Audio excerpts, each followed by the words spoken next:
Hello students, ধরো আমরা পৃথিবীর মাঝ বরাবর একটা সুড়ঙ্গ তৈরি করলাম, আর সেই সুড়ঙ্গে কোনো একটা বস্তুকে ফেলে দিলাম। তাহলে বস্তুটার কি হবে? বস্তুটার গতি কেমন হবে? যদি আমরা বস্তুটাকে ধরো সুড়ঙ্গের কোনো একটা মুখে ছেড়ে দেই, তাহলে বস্তুটা কি একেবারে এই মুখে বেরিয়ে পড়বে? তো পৃথিবীর অপর পারে সে কি চলে যাবে? তো আমরা দেখব সেই বস্তুটার গতি কেমন হবে। ওকে, তো আমরা একটা পৃথিবীর ছবি এঁকেছি এবং তার মাঝ বরাবর একটা সুড়ঙ্গ তৈরি করেছি। আমরা সবার আগে চেষ্টা করব থিওরিটিক্যালি বাস্তব দিক থেকে একটু বোঝার, তারপরে তোমাদের অনেক ক্যালকুলেশন আছে। হ্যাঁ, আর একটা কথা, তোমাদের এই যে টপিকটা এটা কিন্তু ক্লাস 11-এ তোমাদের যে এসএইচএম আছে, এসএইচএম এর একটা ছোট টপিক হলো এটা। পরীক্ষা কিন্তু প্রচুর পরিমাণে দেয়। তো ধরে নাও কোনো একটা বস্তুকে আমরা এখানে হচ্ছে কি রেখেছি, দিয়ে ছেড়ে দিয়েছি, তো সে কোন দিকে যাবে? আমরা জানি যে পৃথিবীর সারাংশে যে বস্তু বা পৃথিবীর উপরে যে বস্তু আছে তার উপর যে বল কাজ করে সেটা কোন দিকে, বা ত্বরণ যে কাজ করে সেটা কোন দিকে? না, সবসময়ের জন্য পৃথিবীর যে সেন্টার, আমরা এটাকে সেন্টার ধরেছি, তো সেন্টারের দিকে কাজ করবে। তো এই বস্তুটা আসবে, সেন্টার পর্যন্ত আসবে। যখনই সেন্টার পর্যন্ত সে আসবে, তার একটা মোশন থাকবে, একটা গতি থাকবে। কিন্তু সেন্টারে আমরা জানি, আমরা মহাকর্ষে গ্র্যাভিটেশনে পড়েছি, সেন্টারে অভিকর্ষ যে ত্বরণ বা জি এর ভ্যালু কি হয়ে যায়? না, 0 হয়ে যায়। তাহলে এইখানে আর সেন্টারে যখন সে পৌঁছে যাবে, তার উপর আর কোনো টান কাজ করবে না। কিন্তু টান তো কাজ করবে না, ঠিক আছে, কিন্তু তার উপর তার তো একটা মোমেন্টাম তৈরি হবে, একটা ভরবেগ তৈরি হবে। আমরা দেখেছি, ধরো তুমি সাইকেল নিয়ে যাচ্ছ, তো কিছু দূর প্যাডেল করার পরে, যদি তুমি স্পিডে যাচ্ছ, কিছু দূর প্যাডেল করার পরে তুমি যদি প্যাডেল করা বন্ধও করে দাও, তোমার সাইকেল কিন্তু আরো কিছু দূর যাবে। তার কারণ কি? না, সাইকেলটার মধ্যে একটা মোমেন্টাম বা ভরবেগ তৈরি হবে। তো এখানে এখানে কি হয়েছে না, যখন এই সেন্টারে এসে পৌঁছবে, তার উপর টান কাজ না করলে, অভিকর্ষ ত্বরণ কাজ না করলেও কি হবে? তার মোমেন্টামের জন্য সে কি হবে? না, বিপরীত দিকে যেতে শুরু করবে। কিন্তু যেই বিপরীত দিকে যাবে, সঙ্গে সঙ্গে ভেবে দেখো, আমরা কি জানি সবসময় টানটা সেন্টারের দিকে কাজ করে। তাহলে যেই সে সেন্টারকে পেরিয়ে চলে গেল, টান তো তখন ধরে নাও সে এখানে চলে এসছে, টান তো তখন উল্টো দিকে কাজ করবে না? তো টান উল্টো দিকে কাজ করছে, সে যাচ্ছে তার ঠিক অপোজিটে, তাহলে কি হবে? তাকে আটকানোর চেষ্টা করবে। তো যখনই সে প্রায় আমাদের অপর পারে পৌঁছতে যাবে, ঠিক সেই সময় কি হবে? তার বেগ একেবারে শূন্য হয়ে যাবে।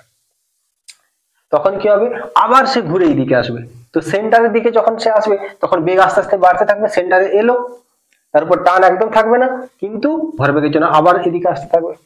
এরকম ভাবে যখন সে আবার একদম এখানে পৌঁছবে, তখন তার বেগ শূন্য হয়ে যাবে। এইভাবে বারে বারে যাবে আসবে। তার মানে দেখতে পাচ্ছি, সরল দোল গতিতে যেমন ভাবে একটা বস্তু ক্রিয়া করে, এখানেও কিন্তু ওই বস্তুটা সরল দোল গতির মতোই হচ্ছে গিয়ে তার ফাংশন গুলো হবে। তো আমরা এবার ক্যালকুলেশন করে দেখব যে অ্যাকচুয়ালি কেমন হচ্ছে। ওকে, তো ধরে নাও কোনো একটা সময় আমি ধরে নিচ্ছি যে বস্তুটা এরকম জায়গায় এসছে, কোন একটা সময়। এটা আমাদের সেন্টার, তাহলে এইটা হচ্ছে কি পৃথিবীর ব্যাসার্ধ, ক্যাপিটাল ধরে নিচ্ছি। যখনই বস্তুটা এখানে আসবে, আমি এটাকে নিয়ে এটা ধরে নিচ্ছি এক্স। তাহলে এই এক্স ব্যাসার্ধ যুক্ত একটা স্ফিয়ার আমরা কল্পনা করছি, একটা স্ফিয়ার কল্পনা করছি। এবার দেখো, যখনই বস্তুটা এই পয়েন্টে আসবে, তখন কি হবে? বস্তুটাকে আকর্ষণ করবে কে? না, এই যে এক্স ব্যাসার্ধ যুক্ত যে স্ফিয়ার, এই স্ফিয়ারটাই তার উপর হচ্ছে গিয়ে আকর্ষণ বল সৃষ্টি করবে। এই স্ফিয়ারটা তার উপর আকর্ষণ বল সৃষ্টি করবে। ঠিক আছে, তাহলে আমরা কি দেখব? না, টোটাল বল বের করব। তাহলে এফ ইকুয়ালস টু কি হবে?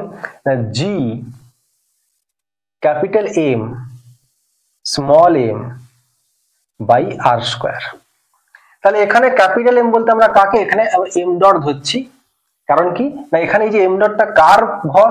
এই এম ডট হচ্ছে গিয়ে এই যে ডট ডট আমি যে দাগ দিলাম যে হচ্ছে গিয়ে ভিতরের যে স্ফিয়ারটা, এই ভিতরের স্ফিয়ারের যে ভর সেটাই হচ্ছে গিয়ে এম ডট। মানে এই এম ডট হচ্ছে গিয়ে এক্স ব্যাসার্ধ বিশিষ্ট গোলকের ভর। ওকে, এই স্মল এমটাকে, না এই যে বস্তুটা, এই বস্তুটার ভর হচ্ছে গিয়ে স্মল এম। তাহলে এই স্মল এম আর এই টোটাল যে ছোট্ট স্ফিয়ারটা আছে এদের মধ্যে যে পরিমাণ বল কাজ করবে সেটা তাহলে কত, জি এই টোটাল ছোট্ট স্ফিয়ারটার ভর এম ডট, এই ছোট্ট মাসটা হচ্ছে কি এম বাই আর বলতে আর স্কয়ার বলতে তাহলে এখানে কি হবে না, এখানে দেখতে পাচ্ছি এক্স স্কয়ার হবে। এই ছোট্ট স্ফিয়ারের ভিতরের যে স্ফিয়ারটা তার সেন্টার থেকে এর দূরত্ব এক্স, তাহলে এক্স স্কয়ার। এবার ভ্যালু বসাবো। এবার এম ডটের ভ্যালু আমাকে বের করতে হবে। এবার দেখো আমরা জানি যে ঘনত্ব রো সমান কি হয় না ভর বাই আয়তন। তাহলে এখানে তাহলে ভর সমান কি হবে না ঘনত্ব ইন্টু আয়তন। তাহলে ঘনত্বকে আমরা লিখছি রো, তাহলে আয়তন কার হবে না, এই যে এক্স ব্যাসার্ধ বিশিষ্ট গোলকটা তারই হচ্ছে কি আয়তন হবে। তাহলে কত হবে না 4/3 পাই এক্স কিউব। এবার যদি আমরা ভ্যালু বসাই তাহলে দেখতে পাচ্ছি যে জি এম ডটের জায়গায় কত না rho into 4/3 pi x cube into small m by হচ্ছে গিয়ে এক্স স্কয়ার। এই এফ এর জায়গায় আমরা কি লিখতে পারি না এম এ লিখতে পারি। তাহলে বাকি কি পড়ে থাকলো, এম এ সমান না 4/3 ক্যাপিটাল জি রো পাই এক্স স্কয়ার, এখানে এক্স কিউব, এখানটা এম, তাহলে এম ইন্টু এক্স। ঠিক আছে, এবার এই এম আর এম কেটে গেলে এ ইকুয়ালস টু পড়ে থাকছে কি না 4/3 capital G pi rho into x. এবার দেখো যে 4/3 পাই জি রো এগুলো সবই কিন্তু হচ্ছে গিয়ে কনস্ট্যান্ট, এখান থেকে এতটা সবই কিন্তু কনস্ট্যান্ট ভ্যালু। তাহলে এখান থেকে বলতে পারি যে এ ভ্যারেজাস হচ্ছে কি এক্স, এবং অবশ্যই এখানে একটা হচ্ছে গিয়ে নেগেটিভ সাইন থাকবে। তার কারণ কি না দেখো ত্বরণ যেদিকে কাজ করছে এক্স তার হচ্ছে কি সবসময় উল্টো দিকে বাড়ছে। ধরো আমি যদি সেন্টার থেকে ধরি, সেন্টার থেকে এক্স যেদিকে বাড়ছে ত্বরণ তার ঠিক উল্টো দিকে কাজ করছে, তাই জন্য এখানেও একটা হচ্ছে কি নেগেটিভ সাইন হবে। তাহলে এ ভ্যারেজাস হচ্ছে কি এক্স দেখতে পাচ্ছি। তাহলে এখান থেকে আমরা বলতে পারি সেই দুটো কথা যে সুড়ঙ্গের মধ্য দিয়ে যে বস্তুটা গতিতে আছে তার গতি তাহলে কোন দুটো ক্রাইটেরিয়া ফলো করছে না সেই বস্তুটার যে ত্বরণ, সেই ত্বরণ কি হচ্ছে না সরণের সঙ্গে সমানুপাতিক। সরণ যত বাড়ছে ত্বরণও তত হচ্ছে গিয়ে বাড়ছে, কিন্তু অপোজিট দিকে বাড়ছে। তাহলে আমরা বলতে পারি যে এই বস্তুটা কি ধরনের গতিতে আছে বা তার যে গতি সেটা কি ধরনের গতি না সরল দোল গতি। তাহলে আমরা দেখতে পেলাম কি না বস্তু সরল দোল গতি থাকবে এবং একটা সেই সুড়ঙ্গ বরাবর বারবার যাবে আসবে। এবং এটা মনে রাখবে শুধু যে মাঝ বরাবর সুড়ঙ্গ তৈরি করলেই যে হবে তা নয়, সাইডে যেখানে ইচ্ছা করলো সেম কেস হবে। ওকে, তো পড়াশোনা করতে থাকো, আশা করি বুঝতে পেরেছো, না বুঝতে পারলে আমাকে কমেন্টে জানিও। Thank you so much.